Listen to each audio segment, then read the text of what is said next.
Hello everybody, Dave Neal here, stand-up comic and host of Bachelor Nation News. In this video, Elizabeth from Clayton Eckert's season of The Bachelor discusses body shaming and body dysmorphia and how society, her exes, the patriarchy, and moms have all led to reasons why she and others, like ourselves, don't feel good looking at ourselves in the mirror. It's a fascinating conversation. It's a good one. It's a good use of her platform. As we know, Elizabeth is probably best known on the show for speaking up about her ADHD and neurodiversity and explaining what it was to Shanae. We know Elizabeth probably won't be on this upcoming season of Bachelor in Paradise if you're listening to any of the rumors out there. So let's just appreciate her using her platform to bring awareness to issues like this. Follow me on Instagram at DNeal. Speaking of platforms, my voice is gone. I did the Game of Roses podcast on, I believe, Monday or Tuesday.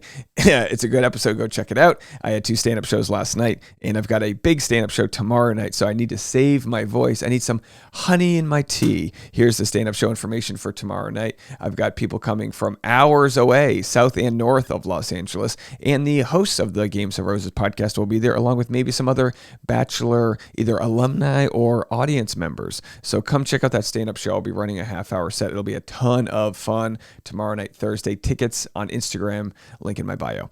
All right, here she is. Let's have a listen. I'd say I agree with most of what she's saying, but I will share some different points of view, but I do appreciate 100% her using her platform to talk about these issues. Let's have a listen.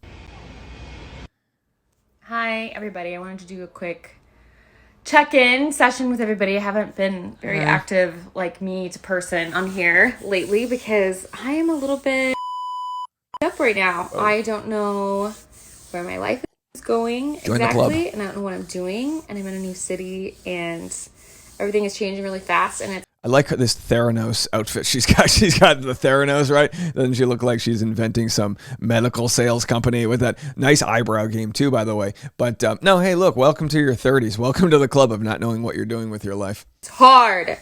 So if you think everything is pretty and perfect and shiny like it is on Instagram, it's not. It is panic attacks in Soho and big box of cookies and some wine sometimes. And you know what? That's okay. We're not meant to be perfect. We're not meant to always know what our next step is, where life is leading us. You know, the advice I get a lot is like, don't worry what's at the top of the ladder. Just keep climbing, you know, like it'll all make sense in the end. But I know that's hard, especially if you're a perfectionist, especially if you want control over your destiny. That's hard to get in this world of the unknown. All you can do is keep creating, keep building equity in yourselves, and the blueprints will begin to lay themselves out. It's all part of the journey. So if you're not okay today, fuck yeah, I'm not either. Don't you love that Instagram will bleep? Well, they don't, the technology doesn't know how to bleep the actual swear word, so they'll just bleep and then. So, sending love and grace. Sending love right back to you. Questions I'm asking myself. WTF am I doing? Why did I move? Why can't I stop eating? Will I ever be loved again? Runs tape of every mistake I've ever made. How do I make my life matter? Why can't I fix my skin? Why don't my pants fit anymore? Do people really care about me? Listen, most of these I've asked myself every single day. And again, not to make light of it, just to say you are with fellow company, Elizabeth. I think the point of like that I don't know if it's the ego or what, that evil man or woman, that aunt that just nags you from your shoulder, that's not your friend. And it exists in all of us, but it's not your friend. And that isn't your identity either. But it does exist, and you have to tell it to shut the hell up once in a while. I get messages like this. All right. Hey, Elizabeth, how did you handle yourself with such grace? And then this message was, aloha, Elizabeth. I'm in absolute awe of how you handle yourself in tough situations and in times of conflict. All right. I'm going to do some self-exposing. Gulp, she says, as you do when you self-expose. So let's see what she has to say here. Coming up next, let's talk about body dysmorphia. Finance bro has left the chat, which I get the joke here, but I think here's where I'm going to kind of try to take the side of my gender, where I think men suffer from these issues too. And I would not want to dismiss all of people's issues and say, oh, men are causing this, because I think it sort of lessens the idea that all of society, all of the algorithms, which you could say, hey, men created these, Instagram algorithms, sure, whatever. It's a fight I'm probably not going to win. But my point being that maybe the finance bro does want to listen to you, but I understand the sentiment. So here we have her. This is me in the hotel 3 days before filming The Bachelor. Still pinching my sides, still thinking my thighs were far too big. And as we know, The Bachelor has come under fire for offering very little in the form of body diversity, as it were. This is me yesterday, not fitting in any of my clothes, trying on bikinis. Oh, we lost it. She said, this is me yesterday, not fitting in any of my clothes, trying on bikinis in an attempt to punish myself for gaining 15 to 20 pounds and too terrified to weigh myself. See, I'm the opposite. I'm weighing myself and I know I've gained 15 pounds, but I'm still like, golly, you know what I mean? Not healthy. Although, no, I'll say this though. I had to look back between the two. Not that anyone's here to care what my judgment is. I thought she looked absolutely fantastic here. Absolutely fantastic. If this is what someone looks like after they've gained 15 or 20 pounds, leave it, keep it, do your thing. You know what I mean? Here's me 15 pounds ago. After eating so much I could barely move, stand up, lay down. There are hundreds, if not thousands of photos like this on my phone, hating myself. What I would give to have that body back now. See also my finger just now after touching a hot pizza plate. Again, what a curse it is, right? That like you lose weight, but then you also lose like the body parts that you liked. You know what I mean? Like I've gained some weight, but then now I got a little bit of a butt. I'm like, I got Dave's got a thick butt now.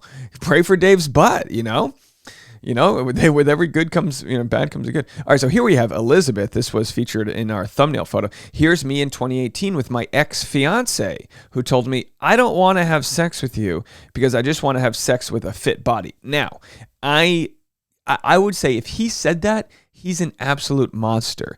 And I'm believing Elizabeth, and yet at the same time, I have to go, I wonder what the actual words were, because while they probably still were cutting, you'd have to be a monster to say that. Admit, I don't know this guy. He's got an emoji around his face. I'm not sticking up for him. I'm just saying, by the way, very, very hairy chest there. I've yet to be able to grow chest hair. Maybe next year. Maybe when I'm 50 years, I'll finally have I got a couple chest hairs here, but nothing like this furry rug that this man has. Gar baby, gar. Anyway, so, if that is paraphrasing, it does not make the man look good regardless here, that he didn't want to hook up with her because of the shape of her body. And she said, this is also me. A photo from a decade ago, looking curvier, I guess she would say. Guess which body I felt best in? And then, of course, people are going to go, ding, ding, ding, the one where you felt good. Here are a series of things I've been told by significant men in my life. It's so strange that I'm into you because usually my type is really fit, like 5'2" and super tight. But I mean that as a compliment to you. Okay, that's messed up. My body then, she said. Okay. And you probably shouldn't be wearing those shorts, things she was said. My body in those shorts. It's effed up, and hopefully one day soon someone will discover how to break the cycle of hating our bodies and getting back to living. 100%, we are so hard on ourselves. The constant reminder from society to be perfect physically, mentally is exhausting. Some days are harder than others, but the overwhelming feeling of needing to be skinnier, prettier, more civil is so unhealthy. And guys, look, I am sitting front row in this conversation. My fiance is a fit model. She gets paid because she fits a certain size and wears clothes that designers are making, and then they scale up from that size. And again, she's a very realistic body size, but if we get back from Hawaii, she has to then worry, do these pants fit? Not only for my sake, but because they're going to be mass producing products, and if I don't fit that size, I get fired. She's one of the few jobs that literally your job is to not gain a pound or lose a pound.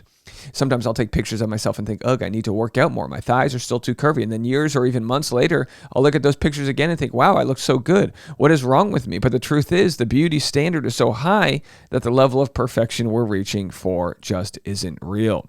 So here's the thing. You wonder why I post and I don't use filters. Okay, we all use Paris. Let's be real. I don't use filters, but I understand the point. But anything face altering, and why I never, ever, ever use Facetune or any other app to change my body, the happiest and best I've ever felt is when I've stopped obsessing about the size of my pants and started concentrating on the size of my contributions.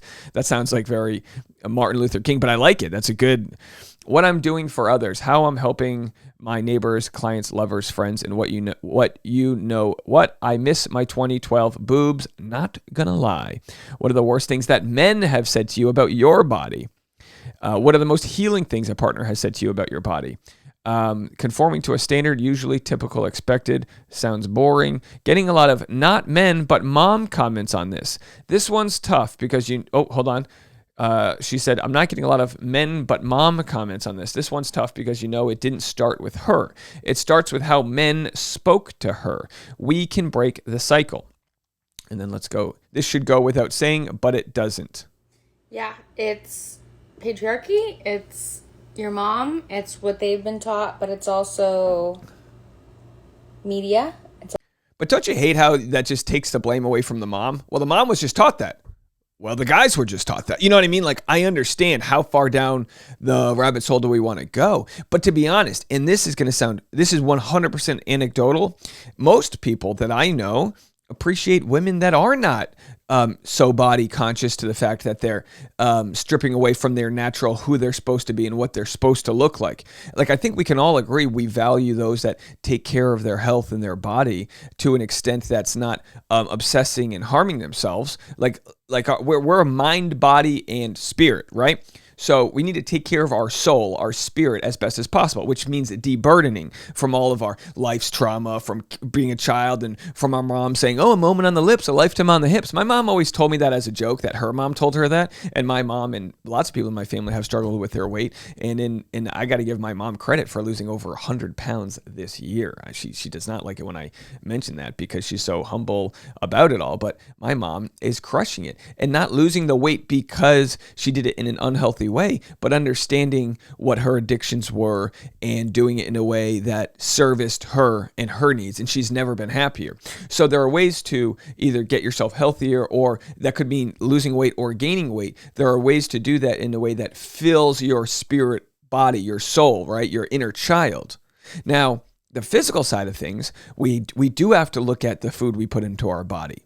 Not in a way of shame, but in a way of science, right? So we know the sugar industry, through corn syrup being subsidized and everything, they pump corn. You can't even have ketchup. You can't, trust me, I do. My point being is that there's toxicity all around us, which we put into our body. And I realize this as a stand-up comedian, when I'm on stage and I need 110% of my brain waves working. I need to be fast, sharp, on top of things. If I just ate a cheeseburger and fries, I am dull, cathartic. I can't think. I get stressed out if I don't have enough water in my body, and I can't function on the high level that I want to be functioning at. That's not a physical thing. That's the way the body and the food can affect us in a negative way. Now, there's no need to shame people about that, but I think it is a part of a healthy conversation. How do we balance how we look and how we feel versus living to our highest level and accepting this body that we were given, whether you believe in a religion or not? We were all given this body in this meat suit of ours on this flying rock around the third rock from the sun here.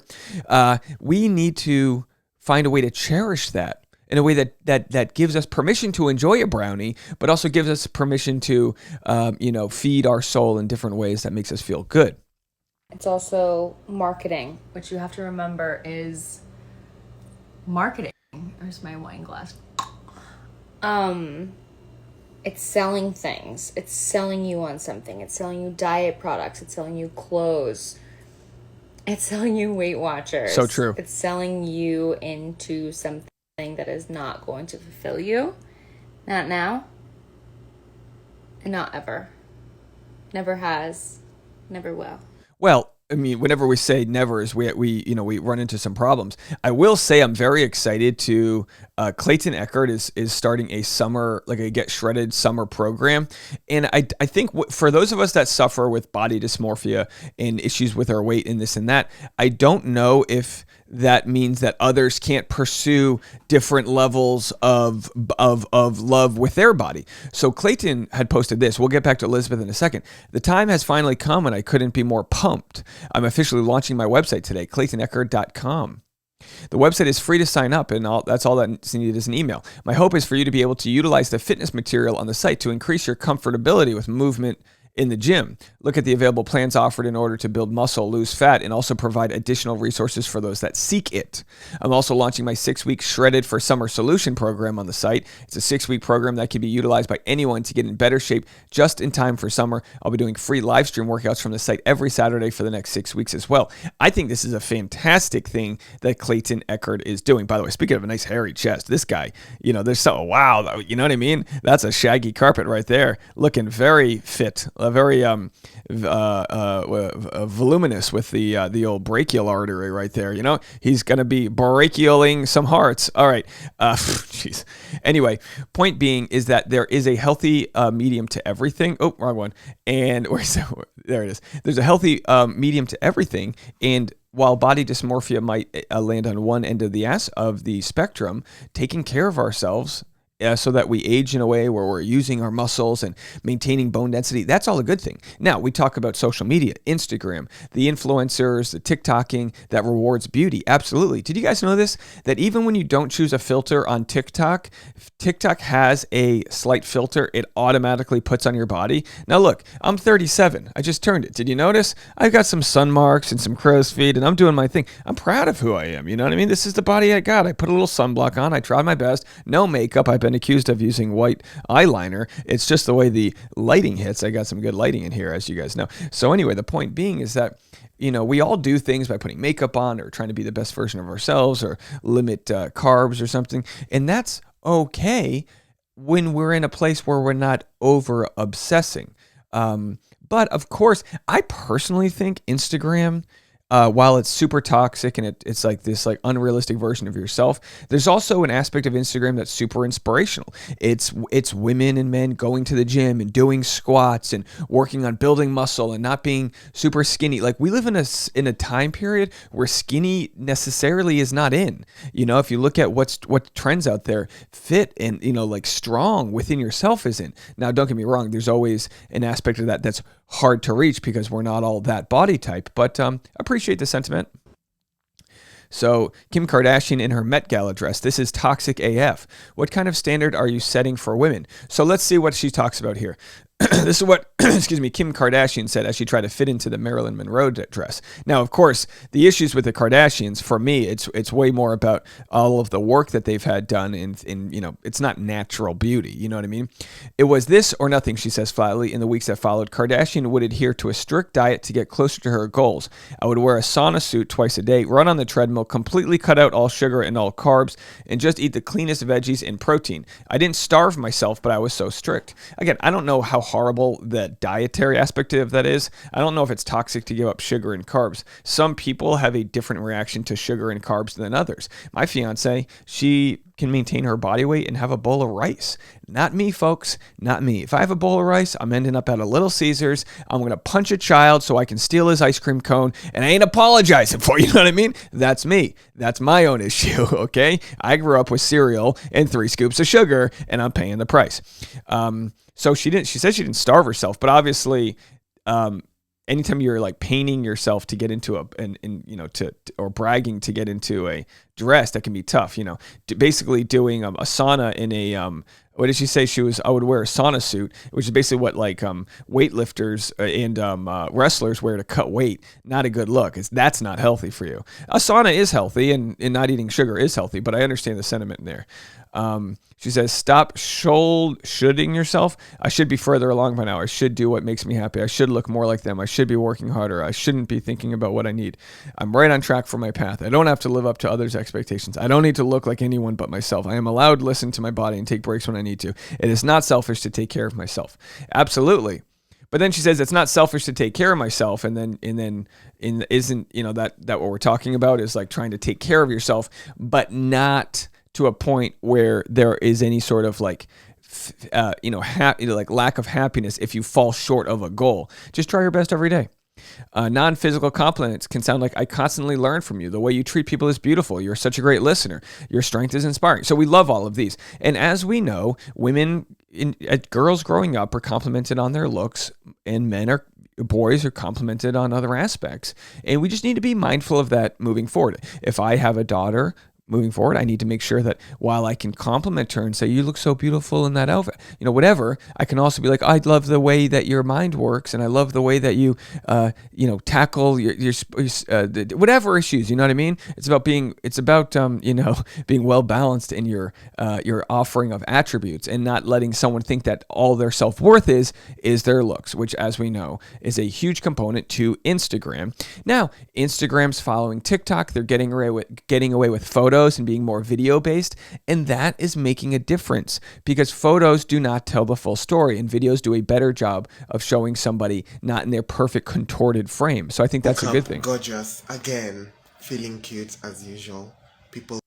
All right, so that's all we have from Elizabeth. Always appreciate topics like this when we can have these tough conversations. Oh, we went 20 minutes. So let me know what you guys think about all this. Be kind, respectful in the comments. I am totally appreciative of people that disagree. And if you want to see some stand-up comedy, go to my Instagram at dneals, and I'll be posting some links to shows that are coming up. I'll talk to y'all in a little bit. Bye, everybody.